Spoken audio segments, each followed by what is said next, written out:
So in 2021, the ending of 2021, as I prepared for reboot camp, my wife came to me in the study and said, "Can you help me check my body? I think there's a growth."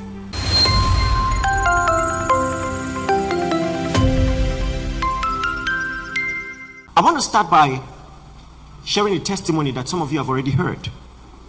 So in 2021, the ending of 2021, as I prepared for reboot camp, my wife came to me in the study and said, "Can you help me check my body? I think there's a growth."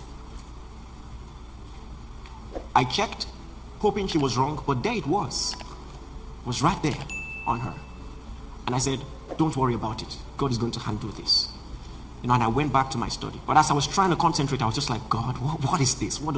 How can this happen?" And I went on into reboot camp, first day, second day. Interestingly, that particular reboot camp, one of the most recurrent testimonies were growths disappearing. And I'm looking at God with one eye, like, I'm happy for others, I'm just like. And then I think on the final day, if I remember correctly, she came to the room and she said, "Before I tell you what I'm thinking, I think you should check." Check. I checked and it wasn't there. She said, "It's not there." So she called her dad, who's a trained medical doctor. He checked and it wasn't there. And she began to cry. "Lord, I've seen you do it for many others. I've heard many testimonies, but you did it for me. You did it for me." And some of you heard the testimony. Now, what I forgot to mention as I was telling the story was how that after we confirmed that she had the growth initially, we went for a checkup. Yeah, I mean, it was reboot camp period, but family first. Is that not what they say? So I went for a checkup with her. And the doctor didn't say much. He just wrote some things in the paper. It was a referral to a cancer hospital. You know, of course, some blogs try to make money off this story and they say my wife had cancer. My wife never had cancer, okay? But, of course, we know that was what the devil was planning as an eventuality. So after reboot camp, even if the growth had disappeared, because I like medically confirmed testimonies, those of you who follow me know that, I still went there, okay? Went to the hospital out of curiosity to see what the doctor would say. And so he looked at the report, looked at the measurement, began to check my wife, and he checked, and nothing was there. All right? Please, if you're celebrating God, celebrate God.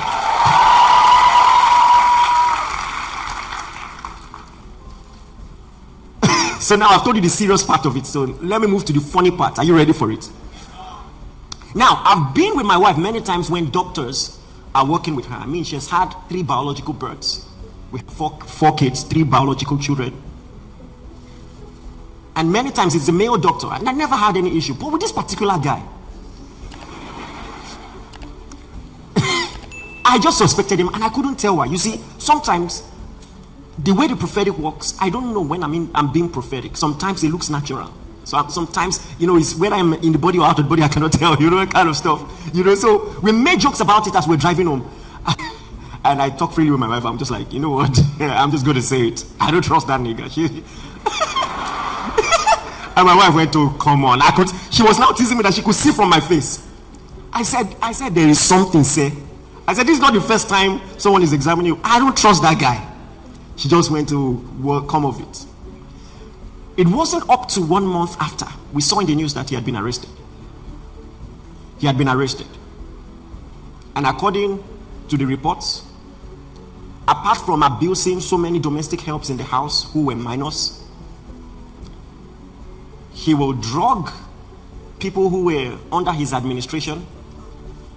And when they were unconscious, he would do several things to them.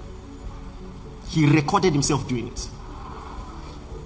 And after going, so sad, and I told my wife, I should be a talker. You have a prophet in this house, sometimes you forget. I told you I didn't trust this nigga. He was just suspicious. I can't place my finger on it, but I was sure. But it got me thinking again. One of the brightest minds in this country is in jail for 90 years. Are you listening to me? Brightest. Finished with flying colors, home and abroad, in jail. You see, there are some skills that are not taught in school. but they are very required for success in life, especially lasting success. Skills like marketing.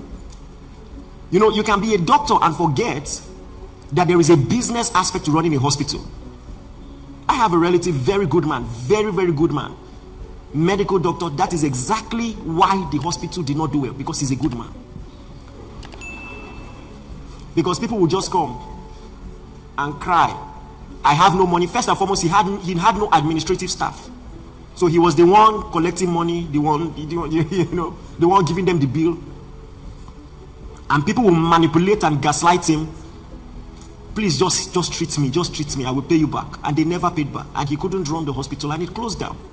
It's not enough to be a brilliant medical doctor. You have to be a good businessman, because there is a business of hospital. You know that, right? So whatever you learn, you need to know marketing. You need to understand finance. You need to understand communication. You can be a great engineer. You can be a great computer scientist and come up with the best app, but you're going to need to pitch it. And so communication skills will be needed for you to succeed. Come on, are you listening to me? You're going to need emotional intelligence. It's been proven that children who are emotionally intelligent will go on to be successes in life. Is one of the strong determinants of success in life, irrespective of their IQ. But these are things that are not taught in school. Things like self-control. Self-control. Just one outburst of anger can ground your destiny forever. Someone provoked you on the road, you came down from your vehicle, picked a stone, hit someone's head, the person dies. See, it only takes few moments, but after those moments are expired, your life will never be the same again. Are you aware?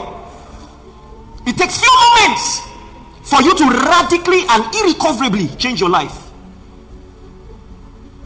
So you need self-control for things like anger, for things like food, and in this case, for things like sex. Again, one of the most brilliant minds is in jail. He's not coming out. Probably had all A's in WAEC. Flying colors in the university. Probably did some extra courses abroad. Now, think about it. If you're an investor in his business, in that hospital business, and you do your risk analysis, you do your SWOT analysis, you envisage from a business standpoint everything that could go wrong. See, very rarely does anyone factor in something like sexual habits. How would you have known that that is what will close down the business? Come on, are you getting what I'm saying? You do all your risk analysis, you are a brilliant mind, you have the best doctor, the best staff, the best everything, you get all the investors. Listen, you found the strategic fit of the company, you've put the business in the right place. Listen, the hospital was on the road. In one of the busiest places in Lagos, you have everything factored in. Except this habit. And many times we see this dilemma. We see many strong people with strong contradiction. And sometimes the contradiction is so strong that people forget the other areas of their strength. That habit you've been playing with can destroy every other thing you are building. Are you listening to me? That's what I came here to tell you.